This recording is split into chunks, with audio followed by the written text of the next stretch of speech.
ഏറ്റവും കൂടുതൽ വന്യജീവി സങ്കേതങ്ങളുള്ള ഇന്ത്യൻ സംസ്ഥാനം മഹാരാഷ്ട്രയാണ്. ഏറ്റവും കൂടുതൽ വന്യജീവി സങ്കേതങ്ങളുള്ള ഇന്ത്യൻ സംസ്ഥാനം ഏതാണ്? മഹാരാഷ്ട്രയാണ്. ഏറ്റവും കൂടുതൽ ദേശീയോദ്യാനങ്ങളുള്ള ഇന്ത്യൻ സംസ്ഥാനം ഏതാണ്? മധ്യപ്രദേശ്. ഏറ്റവും കൂടുതൽ ദേശീയോദ്യാനങ്ങളുള്ള ഇന്ത്യൻ സംസ്ഥാനം മധ്യപ്രദേശാണ്. അപ്പോൾ ഏറ്റവും കൂടുതൽ വന്യജീവി സങ്കേതങ്ങളുള്ള സംസ്ഥാനം മഹാരാഷ്ട്രയും ഏറ്റവും കൂടുതൽ ദേശീയോദ്യാനങ്ങളുള്ള ഇന്ത്യൻ സംസ്ഥാനം മധ്യപ്രദേശാണ്. ഏറ്റവും കൂടുതൽ ദേശീയോദ്യാനങ്ങളുള്ള കേന്ദ്രഭരണ പ്രദേശം ഏതാണ്? ആൻഡമാൻ നിക്കോബാർ ആണ്. ഏറ്റവും കൂടുതൽ ദേശീയോദ്യാനങ്ങളുള്ള കേന്ദ്രഭരണ പ്രദേശം ഏതാണ്? ആൻഡമാൻ നിക്കോബാർ. നെക്സ്റ്റ്, ഉത്തരാഖണ്ഡിലെ ജീം കോർബറ്റ് ദേശീയോദ്യാനമാണ്. ജീം കോർബറ്റ് ദേശീയോദ്യാനമാണ് ഇന്ത്യയിലെ ആദ്യത്തെ ദേശീയോദ്യാനം. അപ്പോൾ ഇന്ത്യയിലെ ആദ്യത്തെ ദേശീയോദ്യാനം ഏതാണ്? ഉത്തരാഖണ്ഡിലെ ജീം കോർബറ്റ് ദേശീയോദ്യാനം.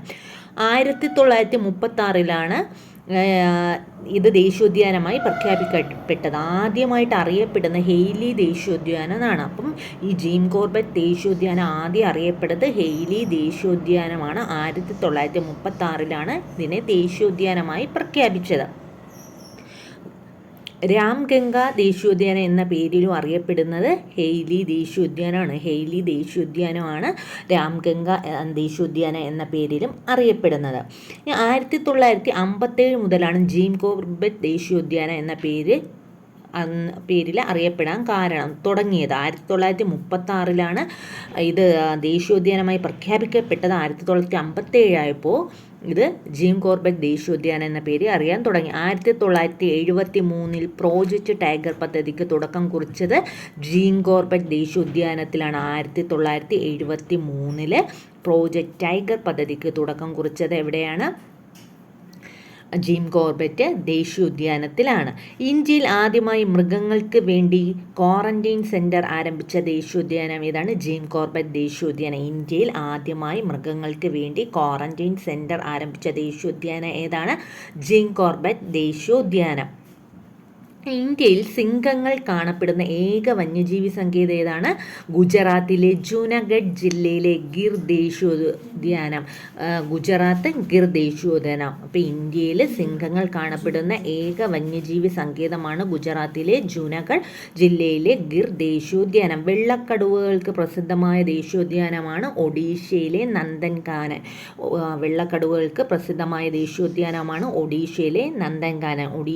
ഒഡീഷയിലെ നന്ദൻകാനൻ. മധ്യപ്രദേശിലെ കങ്ക ദേശീയോദ്യാനമാണ്.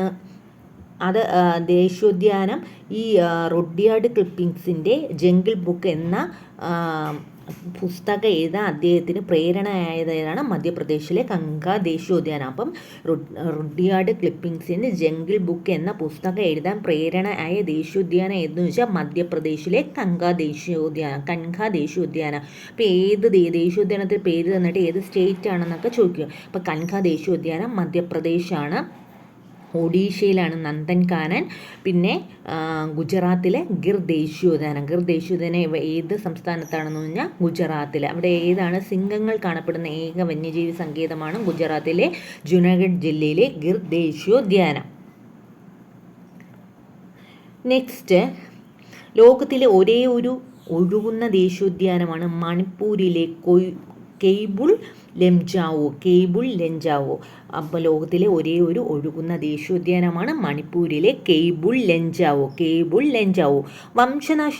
വംശനാശ ഭീഷണി നേരിടുന്ന ഒറ്റക്കൊമ്പൻ കാണ്ടാമൃഗങ്ങൾക്ക് സംരക്ഷിക്കുന്ന ദേശീയോദ്യാനം ഏതെന്ന് ചോദിച്ചാൽ ആസാമിലെ കാസിരംഗ ദേശീയോദ്യാനം. വംശനാശ ഭീഷണി നേരിടുന്ന ഒറ്റക്കൊമ്പൻ കാണ്ടാമൃഗങ്ങളെ സംരക്ഷിക്കുന്ന ദേശീയോദ്യാനം ഏതെന്ന് ചോദിച്ചാൽ ആസാമിലെ കാസിരംഗ ദേശീയോദ്യാനം. ലോകത്തിലെ ഏറ്റവും വലിയ ദേശീയോദ്യാനം ഏതാണ്? ലോകത്തിലെ ഏറ്റവും വലിയ ദേശീയോദ്യാനം നോർത്ത് ഈസ്റ്റ് ഗ്രീൻലാൻഡ് നാഷണൽ പാർക്കാണ്. ലോകത്തിലെ ഏറ്റവും വലിയ ദേശീയോദ്യാനം north east Greenland national park. Next, India Bhutan അതിർത്തിയിൽ സ്ഥിതി ചെയ്യുന്ന ദേശീയോദ്യാനം ഏതാണ്? മനാസ്. ഇന്ത്യ ഭൂട്ടാൻ അതിർത്തിയിൽ സ്ഥിതി ചെയ്യുന്ന ദേശീയോദ്യാനം മനാസാണ്. ഇന്ത്യ ഭൂട്ടാൻ അതിർത്തിയിൽ സ്ഥിതി ചെയ്യുന്ന ദേശീയോദ്യാനം മനാസാണ്. ഇന്ത്യയുടെ കിഴക്കേ അറ്റത്ത് സ്ഥിതി ചെയ്യുന്ന ദേശീയോദ്യാനമാണ് അരുണാചൽ പ്രദേശിലെ നദഫ ദേശീയോദ്യാനം. അരുണാചൽ പ്രദേശിലാണ്. ഇന്ത്യയുടെ കിഴക്കേ അറ്റത്താണ് അരുണാചൽ പ്രദേശിന്. അവിടുത്തെ നദഫ ദേശീയോദ്യാനമാണ് ഇന്ത്യയുടെ കിഴക്കേ അറ്റത്തെ ദേശീയോദ്യാനമായിട്ട് അറിയപ്പെടുന്നത്. ഇപ്പോൾ നമ്മൾ എന്തൊക്കെ പഠിച്ചു? ഏറ്റവും കൂടുതൽ വന്യജീവി സങ്കേതങ്ങളുള്ള ഇന്ത്യൻ സംസ്ഥാനം മഹാരാഷ്ട്രയാണെന്ന് പറഞ്ഞു. ഏറ്റവും കൂടുതൽ ദേശീയോദ്യാനങ്ങളുള്ള ഇന്ത്യൻ സംസ്ഥാനം മധ്യപ്രദേശാണെന്ന് പറഞ്ഞു. ഏറ്റവും കൂടുതൽ ദേശീയോദ്യാനങ്ങളുള്ള കേന്ദ്രഭരണ പ്രദേശം എവിടെയാണെന്ന് പറഞ്ഞു? ആൻഡമാൻ നിക്കോബാർ ആണെന്ന് പറഞ്ഞു. വെള്ളക്കടുവകൾക്ക് പ്രസിദ്ധമായ ദേശീയോദ്യാനം ഒഡീഷയിലെ നന്ദൻകാന ആണെന്ന് പറഞ്ഞു. മധ്യപ്രദേശിലെ കങ്ക ദേശീയോദ്യാനം ആണ് റുഡ്യാർഡ് കിപ്ലിങ്സിന് ജംഗിൾ ബുക്ക് എന്ന പുസ്തകം എഴുതാൻ പ്രേരണയായത്. ലോകത്തിലെ ഒരേ ഒരു ഒഴുകുന്ന ദേശീയോദ്യാനം എവിടെയാണ്? മണിപ്പൂരിലെ കേബിൾ ലംജാവോ ആണ്. പിന്നെ വംശനാശ ഭീഷണി നേരിടുന്ന ഒറ്റക്കൊമ്പൻ കാണ്ടാമൃഗങ്ങളെ സംരക്ഷിക്കുന്ന ദേശീയോദ്യാനം എവിടെയെന്ന് വെച്ചാൽ ആസാമിലെ കാസിരംഗ ദേശീയോദ്യാനം. അപ്പോൾ കാസിരംഗ ദേശീയോദ്യാനം എവിടെയാണെന്ന് ചോദിച്ചാൽ ആസാമിലാണ്. ലോകത്തിലെ ഏറ്റവും വലിയ ദേശീയോദ്യാനം നോർത്ത് ഈസ്റ്റ് ഗ്രീൻലാൻഡ് നാഷണൽ പാർക്കാണ്. നോർത്ത് ഈസ്റ്റ് ഗ്രീൻലാൻഡ് നാഷണൽ പാർക്കാണ് ലോകത്തിലെ ഏറ്റവും വലിയ ദേശീയോദ്യാനം. ഇന്ത്യ ഭൂട്ടാൻ അതിർത്തിയിൽ സ്ഥിതി ചെയ്യുന്ന ദേശീയോദ്യാനമാണ് മനാസ് എന്ന് പറഞ്ഞാൽ ഇന്ത്യ ഭൂട്ടാൻ അതിർത്തിയിൽ സ്ഥിതി ചെയ്യുന്ന ദേശീയോദ്യാനമാണ്. ഇന്ത്യയുടെ കിഴക്കേ അറ്റത്ത് സ്ഥിതി ചെയ്യുന്ന ദേശീയോദ്യാനം അരുണാചൽ പ്രദേശിലെ നദംഫ ദേശീയോദ്യാനം. ഇനി നമുക്ക് പ്രോജക്റ്റ് ടൈഗർ സ്റ്റാർട്ട് ചെയ്ത 1973 1973 ജിം കോർബറ്റ് ദേശീയോദ്യാനത്തിലാണ് തുടക്കം കുറിച്ച്. 17 സംസ്ഥാനങ്ങളിലായിട്ട് 53 കടുവ സംരക്ഷണ കേന്ദ്രങ്ങൾ ഇന്ത്യയിലുണ്ട്. അപ്പോൾ 17 സംസ്ഥാനങ്ങളിലായി 53 കടുവ സംരക്ഷണ കേന്ദ്രങ്ങൾ ഇന്ത്യയിലുണ്ട്. ഏറ്റവും ചെറിയ കടുവ സംരക്ഷണ കേന്ദ്രം ഏതാണ്? മഹാരാഷ്ട്രയിലെ ബോർ ടൈഗർ റിസർവ്. ഇന്ത്യയിലെ ഏറ്റവും വലിയ കടുവ സംരക്ഷണ കേന്ദ്രം ഏതാണ്? ആന്ധ്രാപ്രദേശിലെ നാഗാർജുന സാഗർ ടൈഗർ റിസർവാണ് ഇന്ത്യയിലെ ഏറ്റവും വലിയ കടുവ സംരക്ഷണ കേന്ദ്രം. അപ്പോൾ ഇന്ത്യയിലെ ഏറ്റവും വലിയ കടുവ സംരക്ഷണ കേന്ദ്രം ഏതെന്ന് പറഞ്ഞാൽ ആന്ധ്രാപ്രദേശിലെ നാഗാർജുന സാഗർ ടൈഗർ റിസർവാണ് ഇന്ത്യയിലെ ഏറ്റവും വലിയ കടുവ സംരക്ഷണ കേന്ദ്രം. ഏറ്റവും ചെറിയ കടുവ സംരക്ഷണ കേന്ദ്രം ഏതെന്ന് വെച്ചാൽ മഹാരാഷ്ട്രയിലെ ബോർ ടൈഗർ റിസർവ് ആണ്. ഇനി നമ്മൾ കേരളത്തിലെ ദേശീയോദ്യാനങ്ങളും കൂടെ നമുക്ക് ഒന്ന് നോക്കിയിട്ട് പോകാം. കേരളത്തിൽ നോക്കുന്നതിന് മുമ്പ് നമുക്ക് ബയോസ്ഫിയർ റിസർവുകൾ നോക്കാം. എന്താണ് ബയോസ്ഫിയർ റിസർവ് എന്ന് പറഞ്ഞാൽ?